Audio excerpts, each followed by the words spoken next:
안녕하세요. 아내 때문에 인생이 망가진 40대 남성입니다. 결혼에 실패한 뒤로 인생을 완전히 말아먹고 아직도 충격에서 벗어나지 못하고 아들 하나 데리고 아무 희망도 없이 살고 있습니다. 아주 성공한 인생은 아니었지만 순탄하게 살아가던 제가 왜 밑바닥까지 추락하게 되었는지 들어보시면 여러분들도 기가 막히실 겁니다. 제가 아내와 결혼한 뒤에 정말 기가 막힌 경험을 하게 되었습니다. 아내가 저 몰래 다른 남자에게 시집을 가버렸는데요. 이게 도대체 무슨 말인지 이해가 안 되실 겁니다. 저도 처음엔 이런 어처구니 없는 상황을 이해할 수 없었으니까요.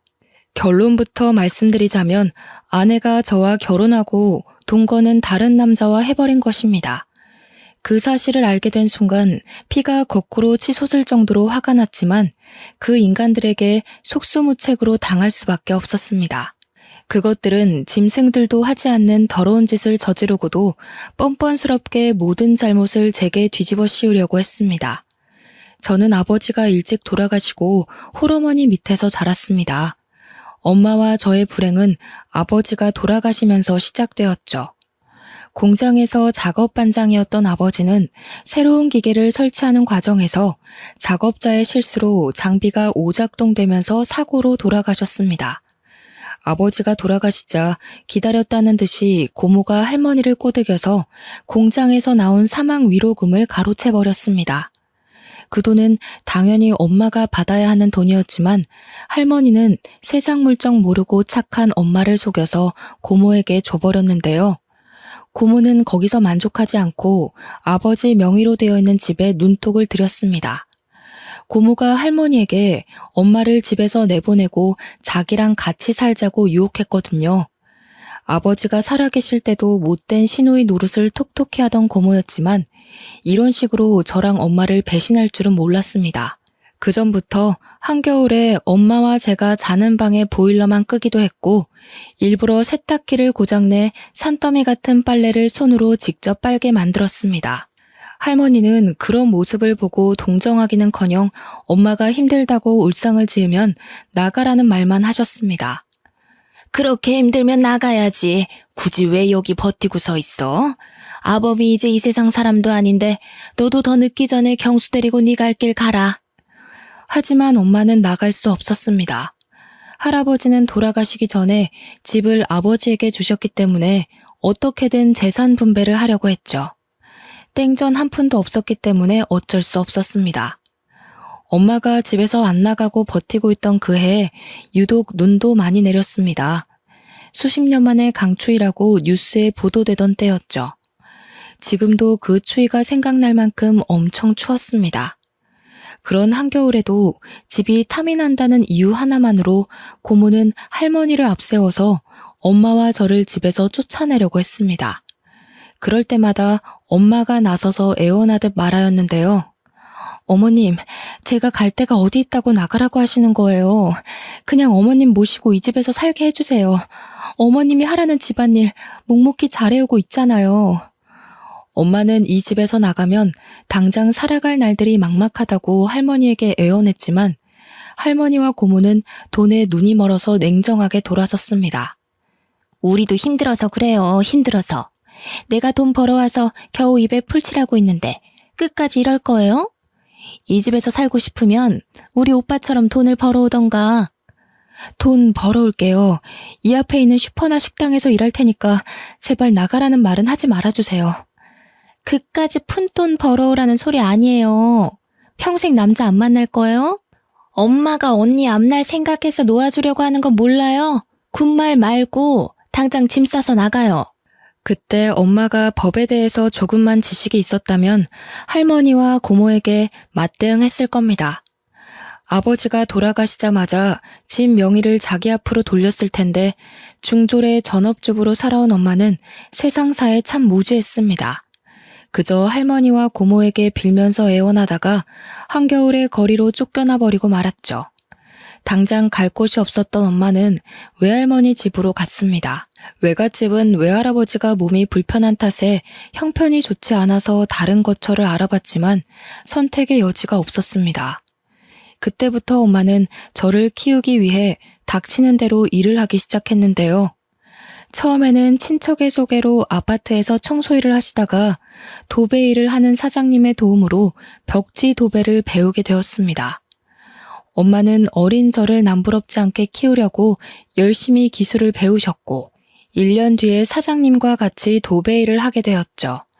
2년에서 3년 차에는 인정받는 도배 기술자가 되어서 사장님께서 조금 도와줄 테니 엄마에게 독립하라는 말씀까지 해주셨습니다. 경수 엄마는 내가 보니까 이제 혼자서 일해도 되겠어. 내가 맡은 구역 떼줄 테니 독립해. 먹고 살 걱정은 없을 거야. 과부 사정은 호라비가 안다는 말처럼 없이 사는 사람들은 서로의 처지를 잘 알아주었습니다. 혼자 애를 키우는 엄마를 위해서 사장님이 자기 구역을 기꺼이 내어주고 도와주었습니다. 그렇게 엄마가 독립한 뒤에 돈을 모아서 전세로 집도 마련했고 경제적으로 어느 정도 자리를 잡게 되었죠. 그런데 제가 중학교에 들어간 5년 뒤에 할머니가 고모에게 쫓겨나서 엄마를 찾아오게 되었습니다. 할머니의 말에 따르면 고모가 몰래 집을 팔아버리고 할머니를 자기 집으로 데리고 가서 식모처럼 부렸다고 하는데요. 집을 판 돈도 나누어 주지 않고 자기 혼자서 독차지하더니 할머니가 돈 이야기를 꺼낼 때마다 고모가 화를 내면서 소리를 질렀다고 합니다. 뭐? 돈을 달라고? 엄마, 지금까지 먹여주고 재워준 것만 해도 얼만데 돈을 달라는 거야. 설마 치매라도 걸렸어? 시끄럽게 돈 타령하지 말고 밥이나 차려줘. 그제서야 할머니는 자기밖에 모르는 표독스러운 고모에게 속아서 이용당했다는 사실을 깨달았습니다. 게다가 고모부는 알코올 중독 기질이 있어서 매일 술에 취해 난동을 피워서 집안이 하루도 조용할 날이 없었을 겁니다. 고모와 고모부는 매일 서로 욕을 하면서 싸웠고 가재 도구들도 부서졌거든요. 그날도 고모가 고모부에게 얻어맞았는지 분을 참지 못하고 할머니에게 손찌검까지 했다고 합니다. 고모의 폭력이 날이 갈수록 심해져서 할머니는 그 집에서 더 있다가는 죽을 수도 있겠다는 생각이 들었다고 하죠. 그 길로 도망을 치듯이 빠져나와서 엄마를 찾아왔다고 하는데요. 저는 할머니를 내쫓았으면 했지만 할머니가 울면서 용서를 비니까 마음이 약한 엄마는 할머니를 받아주었습니다. 그렇게 불편한 동거를 몇 년 동안 지속하다가 제가 고등학교를 졸업할 무렵에 할머니가 세상을 떠나셨어요. 엄마는 고모에게 장례식에 오라고 연락을 했지만 고모는 전부 다 무시했습니다. 그래서 저희는 할머니가 돌아가신 뒤로 고모와의 인연을 완전히 끊어버렸어요. 몇 년이 지나 대학에서 경영학을 전공하게 된 저는 전자제품에 들어가는 부품을 만드는 작은 중소기업에서 일하게 되었습니다. 처음에는 영업팀에 발령이 나서 근무를 시작했는데요. 저희 회사 부품을 납품하는 거래처를 관리하는 일이 주 업무였습니다. 사람을 상대하는 일이다 보니 술자리가 아주 잦았죠. 그런데 저는 술을 전혀 마시지 못했습니다. 소주 한 잔만 마셔도 얼굴이 벌겋게 달아올랐고 온몸에 두드러기 같은 발진이 돋아나는 특이 체질이었거든요. 그래서 영업 때문에 가져야 하는 술자리가 언제나 부담이 되었습니다. 거래처의 간부들이 술잔을 따라주려고 하면 사정을 설명하면서 정중하게 거절하는 것도 눈치가 보이는 일이었죠. 그래서 영업팀의 최고 술상무였던 팀장이 나서서 저 대신 술잔을 받기도 하였습니다. 그러다 새로운 납품 회사를 뚫어서 담당자들끼리 인사를 하는 회식 자리를 갖게 되었습니다. 새 거래처의 팀장이 술고래에 융통성이라고는 전혀 없어 보이는 깐깐한 사람이었는데요. 그날도 저한테 술잔을 쥐어주며 술을 강요하기 시작했습니다. 어허, 세상에 술 못 마시는 사람이 어딨어? 그러지 말고 한 잔만 받아. 한 잔 마신다고 죽어? 죽냐고. 아이 얼른 마셔보래도. 팀장이 술에 취해서 제가 하는 말을 귓등으로도 듣지 않았습니다. 결국 더 이상 거절하지 못하고 술을 마셨는데 팀장이 계속해서 술을 권하더라고요. 결국 얼굴과 목에 심한 두드러기가 돋아올라서 힘이 들었습니다. 제가 병원에 가야 할 것 같다고 말해서 저 때문에 술자리 흥이 박살나고 말았죠. 이 일을 계기로 영업팀장과의 면담 자리에서 다른 부서로 보내주겠다는 말까지 듣게 되었습니다. 경수, 너 저번에 보니까 안 되겠더라. 우리 부서가 술자리에 꼭 참석해야 하는데 술을 못 먹으니까 영 분위기가 안 잡히더라. 너도 힘들었지? 적성에 안 맞는 것 같으니까 적당한 부서로 옮겨줄게. 여기서 거절하고 버티고 있을 수 없어서 우선 알겠다고 했는데요. 얼마 후에 회사의 회계를 맡은 부서로 발령을 받게 되었습니다. 늘 숫자와 씨름해야 하는 머리 아픈 업무였죠. 면접 볼 때 회계 공부를 한 적이 있다고 말한 걸 기억하고 있었는지 비전공자인 저보고 직접 부딪히면서 일해보라고 하더군요. 중소기업은 다 똑같은 것 같습니다. 사람이 안 구해지는 것 같으니까 아무 인력이나 집어넣어보고 아님 말고 식이었는데요. 다행히 회계 공부에 흥미가 있었던 저는 공부를 하면서 회사를 다녔습니다. 회계사 일은 아니었지만 회계 업무를 보조하는 일이라 가능한 일이었습니다. 그러다 저희 회사와 계약을 한 회계사가 건강이 안 좋아져서 그만두었고 대신 다른 젊은 여성 회계사가 배치되었습니다. 분기 결산이나 회계 감사를 하는 때가 되면 소연 씨라는 여성 회계사와 제가 밤을 새가면서 장부를 맞춰보고 회계 보고서를 만들었죠. 그렇게 사이가 친해지다 보니 소연 씨가 다른 회계사들과 참 다르다는 느낌을 받았습니다. 전임 회계사는 모든 업무를 제게 떠넘기고 자기는 형식적으로 검토만 하고 사인했거든요. 그러다가 문제가 생기면 책임을 전부 제게 떠넘겼습니다. 하지만 소연 씨는 엄청난 양의 회계 관련 문서들을 같이 검토했고 의문점이 생기면 제게 물어보면서 보고서를 만들었습니다. 저는 저보다 좋은 대학을 나오고 똑똑하지만 한편으로 검소한 소연 씨가 마음에 들었습니다. 제가 마음의 문을 여니 소연 씨와 업무 외에 사적인 대화도 하게 되었는데요. 소연 씨에게 왜 30이 되도록 사귀는 남자가 없는지 궁금하다고 물으니까 분위기가 이상해지더라고요. 소연 씨는 사귀는 사람 없어요? 남자라면 누구나 소연 씨를 좋아할 텐데 왜 아직 싱글로 남아있는지 모르겠네. 예전에 결혼을 약속한 사람이 있었는데 사고가 있었어요. 지금은 이 세상 사람이 아니에요. 소연 씨에게는 대학 시절부터 사귀던 애인이 있었는데 사고로 세상을 떠난 것 같더군요. 대학교 1학년 때부터 같은 과 선배와 사귀면서 결혼을 약속했었다고 합니다. 그런데 결혼식 한 달을 남겨두고 등산에 갔다가 사고를 당해 허망하게 죽었다고 하네요. 그 말을 해주면서 소연 씨의 낯빛이 무척이나 어두워졌습니다. 그 뒤로 남자를 만난 적도 없고 열심히 일만 하면서 살아왔네요. 이제 더 이상 누굴 만날 자신이 없어요. 상처받을까봐 무섭기도 하고. 아니에요, 소연 씨. 굳이 결혼은 안 하더라도 연애는 해야죠. 소연 씨라면 좋은 사람 만날 수 있을 거예요. 저는 이미 소연 씨에게 호감이 있는 상태라서 오히려 트라우마를 보듬고 치유해주고 싶었습니다. 제가 그 후로 적극적으로 저녁 먹자고 하고 주말에도 만나자고 하니까 조금씩 호감을 보이면서 닫혀있던 마음의 문을 열기 시작했습니다. 그렇게 몇 달이 지났을까요? 정식으로 교제를 시작하면서 큰 문제가 생기기 시작했습니다. 소연이 부모님이 대학 교수이셨거든요. 게다가 소연이가 외동딸이라서 저를 엄청 안 좋아하셨습니다. 하긴 대학 교수 집안이 아니더라도 별 볼 일 없는 저를 사윗감으로 못마땅하게 생각하는 건 당연한 일이었죠. 하지만 소연이는 끝까지 저를 포기하지 않고 시댁으로 끌고 가 결혼을 전제로 만나는 걸 허락받으려고 하였습니다. 그런데 장모님께서 소리를 지르면서 반대하셨는데요. 아버지도 없고 직업도 변변치 않은 놈이 뭐가 좋다고 결혼을 하겠다는 거냐?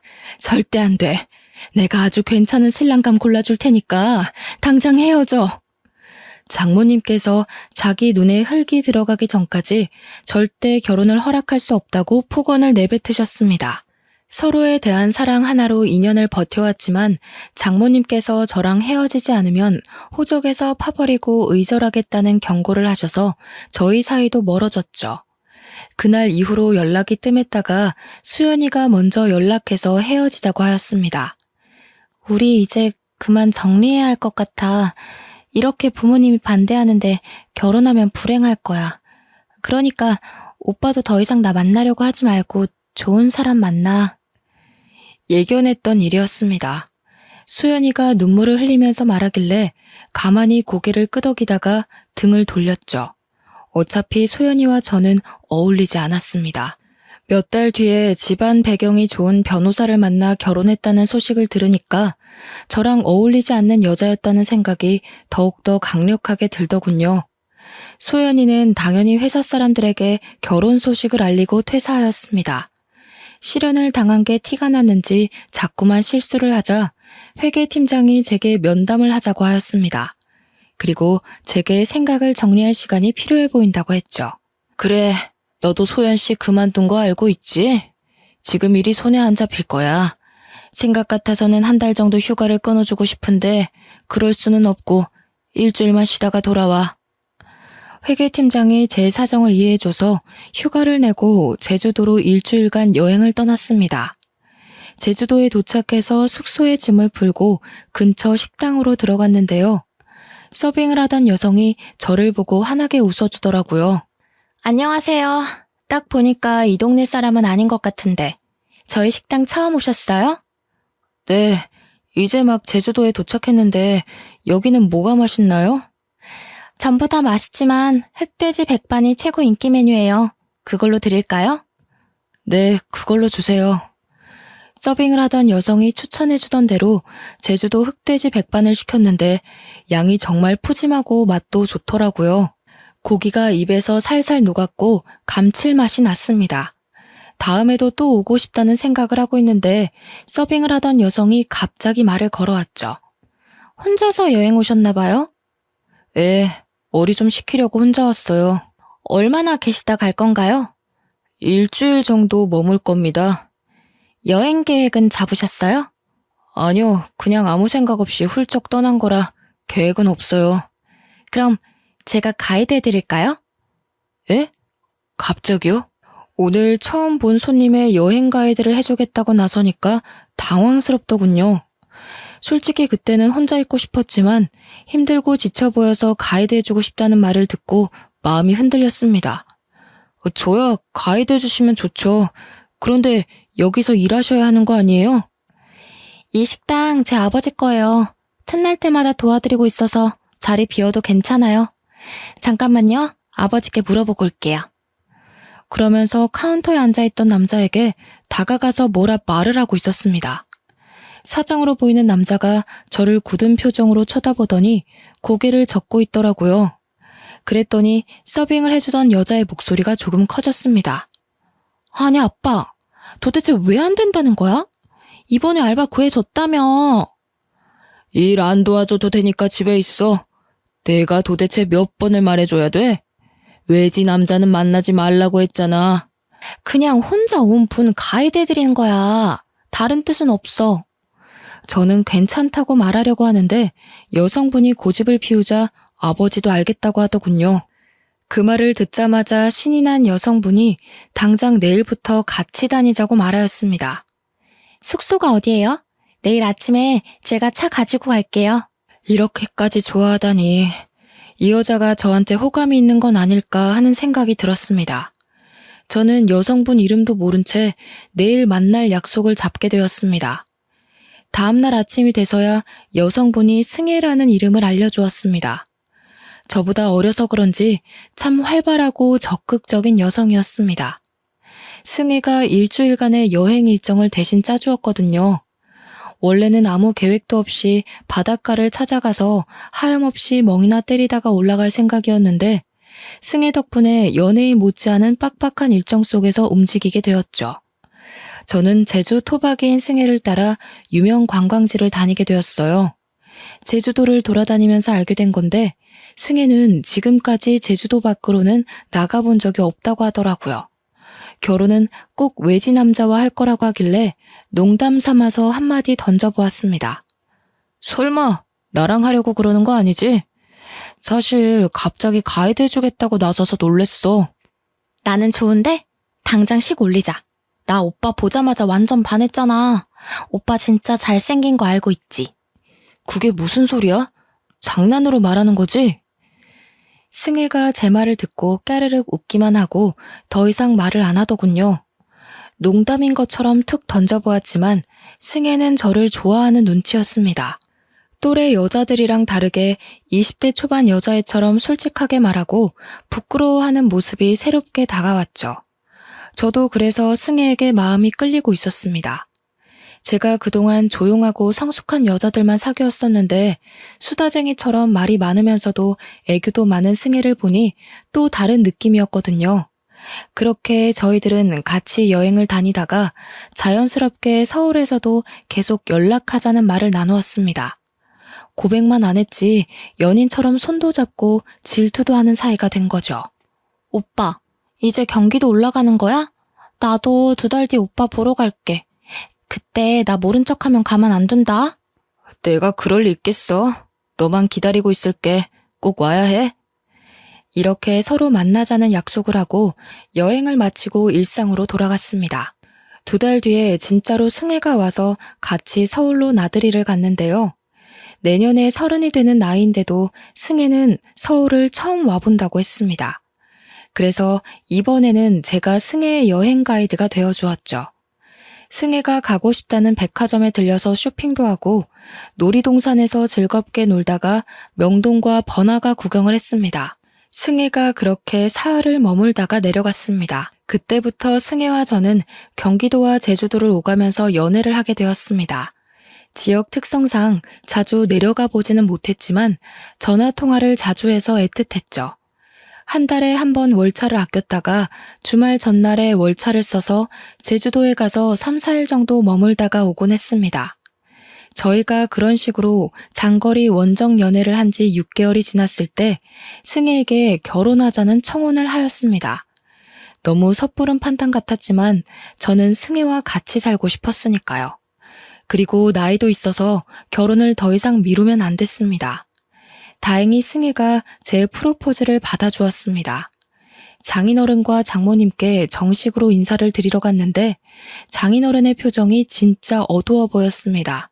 제가 잔뜩 긴장한 얼굴로 결혼을 허락해달라고 말씀드리니 느낌이 싸한 말을 해주셨습니다. 이왕 이렇게 됐으니 어쩔 수 없지. 잘 살도록 해라. 왜 그러냐고 꼬치꼬치 캐물을 수도 없어서 감사하다고 하고 넘어갔죠. 마음에는 안 들지만 하는 수 없이 사위로 맞아준다는 분위기라서 기분이 썩 좋지는 않았습니다. 승혜와 저는 결혼 후에 제가 마련해둔 경기도의 신혼집에서 살게 되었는데요. 이상하게 아내가 결혼 초부터 제주도에 자주 내려가기 시작했습니다. 물론 처가와 친구들이 모두 제주도에 있으니 일이 있을 때마다 내려가는 건 당연한 일이었지만 아내가 한 달에 몇 번씩 제주도에 내려가니까 이상하더군요. 하지만 처가에 가지 말라고 할 수도 없어서 그냥 두었습니다. 그쯤 아이도 가졌으니 힘들어서 처가에 자주 가는 거라고 생각했죠. 그렇게 2년이 흐른 뒤에 저희 아들 돌잔치 날이 다가왔습니다. 아내가 퇴근하고 돌아온 저를 붙잡고 돌잔치를 제주도에서 하자고 하더라고요. 여보, 우리 돌잔치 제주도에서 할 거지? 아버지가 친척들 전부 모시고 우리 식당에서 하고 싶대. 그래? 마침 그때가 여름 휴가철이니까 여행 겸해서 내려가서 푹 쉬었다가 오자. 아들의 돌잔치 날을 위해 월차까지 내고 제주도로 내려갔는데요. 그날 아내의 동네 친구라는 남자를 만나게 되었습니다. 여보, 인사해. 어릴 때부터 같이 자란 동네 오빠야. 처음 뵙겠습니다. 장수철이라고 합니다. 예, 반갑습니다. 김경수라고 합니다. 돌잔치 준비하기도 바빠 죽겠는데 아내가 아는 오빠를 소개해주겠다고 했을 때 약간 당황스럽긴 했습니다. 게다가 아무리 친한 오빠라고 하더라도 남편에게 알고 지냈던 남자를 소개해준다는 건 흔한 일이 아니잖아요. 하지만 제가 보수적인 거라고 생각했습니다. 아내가 장수철이라는 남자를 진짜 친구라고 생각하는 거라며 이해해 보려고 했죠. 수철 씨는 민박집을 운영하고 있다며 처가까지 가지 말고 민박집에서 묵고 가라고 하였습니다. 처가 좁은 거 알고 계시지? 거기서 잠자고 하려고 눈치 보일 텐데 모처럼 오셨는데 저희 집에서 하루 묵었다 가시죠. 수철 씨가 처가의 집 크기까지 알고 있는 게 찝찝했지만 제주도에 머무는 동안 그곳에서 며칠 지내기로 하였습니다. 수철 씨는 친절하게 민박집 하나하나를 구경시켜주면서 설명해주더군요. 덕분에 관심도 없던 아내의 친한 오빠의 취미 생활까지 알게 되었습니다. 조개 껍데기가 가득 있는 방안을 보여주길래 멋지다, 근사하다는 말로 대충 대꾸해 주었죠. 무언가 봐달라는 눈치였지만 안 그래도 돌잔치 준비 때문에 지쳐있는 상태였습니다. 관심도 없는 조개 껍데기 구경할 시간이 없어서 얼른 돌잔치 장소로 넘어갔는데요. 돌잔치를 마치고 저는 회사 일 때문에 다시 경기도로 올라갔습니다. 아내는 제주도에 더 있겠다고 하더니 2주 뒤에 올라왔습니다. 그날 이후로 아내가 점점 제주도에 머무는 시간이 길어졌습니다.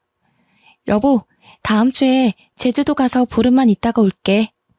뭐? 저번에는 2주나 더 있다가 왔잖아. 왜 보름이나 있으려고 하는 거야? 엄마가 몸이 안 좋아서 식당 일 도와달라고 그러네? 아내가 식당 일을 핑계로 제주도에 가더니 보름 혹은 한 달씩 머물다가 오기 시작했습니다. 그리고 며칠 지나지 않아서 또 제주도에 갔고 2달 넘게 지내다가 오기도 했죠. 저는 장모님이 아파서 그런 거라고 생각해서 제 아들이 6살이 될 때까지 1년의 절반 이상을 제주도에서 지내게 하였습니다.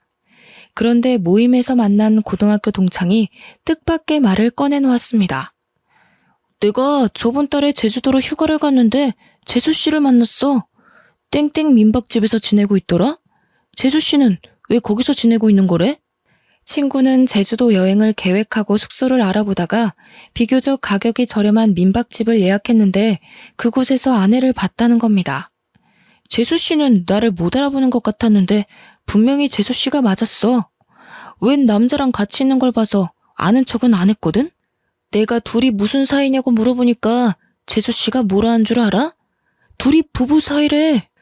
우리 와이프가 거기 있을 리가 없잖아. 네가 잘못 본 거야. 와이프가 거기서 지내더라도 왜 부부 사이라고 했겠어. 우리 와이프 얼굴 까먹은 거 아니야? 저는 친구의 말을 끝까지 믿지 않았습니다. 친구 녀석이 아내를 본 건 7년 전 결혼식장에서 본 게 전부였으니까요. 비슷한 여자를 아내로 착각했을 거라고 생각했죠. 그런데 동창 녀석이 저를 붙들고 확인해보라고 난리를 피웠습니다. 야, 네가 맨날 프로필 사진 가족 사진으로 해놓는데 내가 그걸 모르겠냐? 내가 눈썰미 하나는 끝내주니까 한번 확인만 해봐라. 내가 걱정돼서 그래. 저는 미친 소리 하지 말라고 딱 잡아떼기는 했지만 신경이 쓰이긴 하였습니다. 아내한테 어떻게 말해야 할까 고민하는 사이 제주도에 있던 아내와 아들이 경기도로 돌아왔습니다.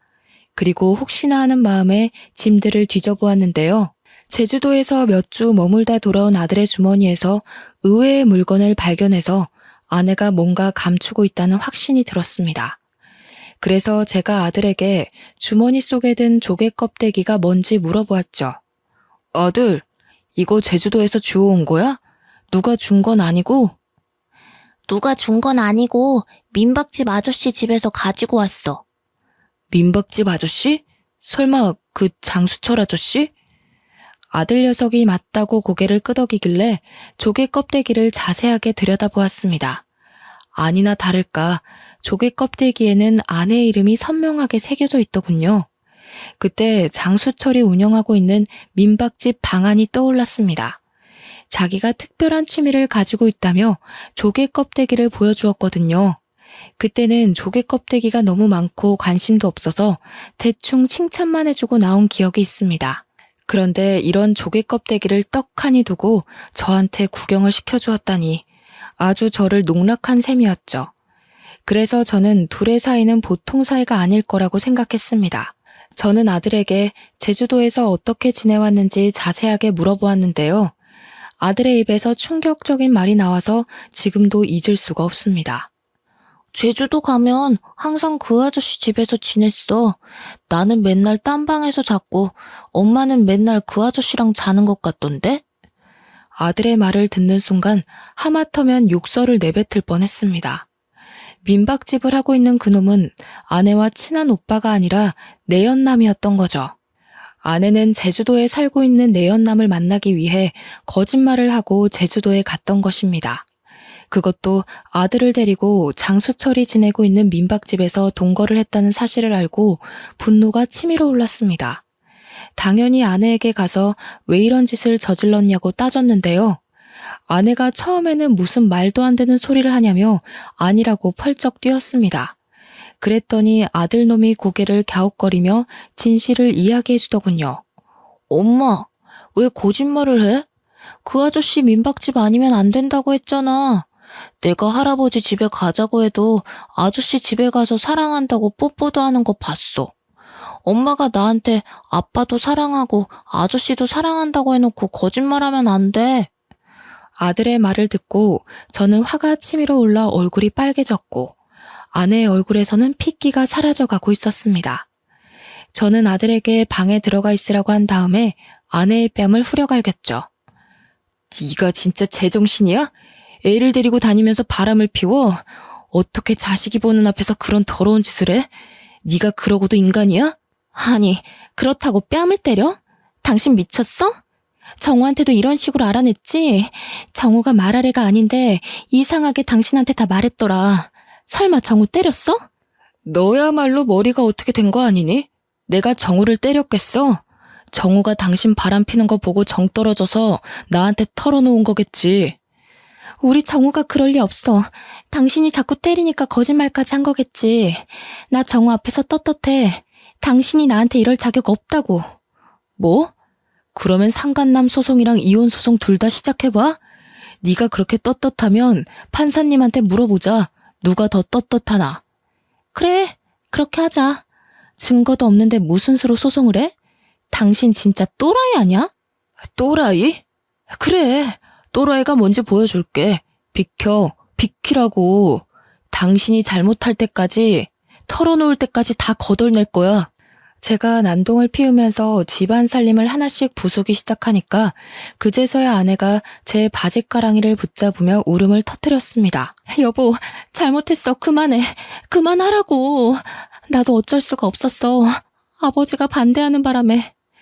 제가 추궁하니까 아내는 모든 걸 체념하고 왜 이런 말도 안 되는 짓을 저질렀는지 털어놓더군요. 장인어른이 아내를 제주도 밖으로 못 나가게 하고 집착해서였다고 합니다. 아내는 섬이 답답하고 싫어서 육지로 나가고 싶다고 하자 장인이 바로 반대했죠. 승혜, 네가 육지로 나가버리면 이 식당은 누가 운영하니? 뻘소리 하지 말고 넌 수철이랑 결혼해서 식당 물려받을 생각이나 해라. 아빠, 난 누가 뭐라 해도 서울로 갈 거야. 수철 오빠랑 결혼해도 서울로 갈 거라고. 뭐? 서울은 무슨 서울이야? 네가 서울에서 살 돈은 있어? 아빠도 돈이 없어서 서울은 안 된다고 했잖아. 아니, 내가 되게 만들 거야. 꼭 이 지긋지긋한 제주도 빠져나갈 거라고. 아내가 제주도를 떠나겠다고 고집하자 수철이라는 남자랑도 다퉜다고 하죠. 사귀던 남자와 사이가 소홀해지자 아내가 외지 여행객들이 많이 오는 식당에서 일을 하면서 괜찮은 남자를 물색했던 겁니다. 제주도를 떠나고 싶어하는 아내의 속셈을 잘 알고 있던 장인은 저와 결혼하겠다고 했을 때 못마땅하게 생각했던 것인데요. 아내가 처음부터 제게 친절하게 대하면서 가이드를 해주겠다고 한 것도 저를 꼬셔서 제주도를 벗어나 보려는 속셈이었습니다.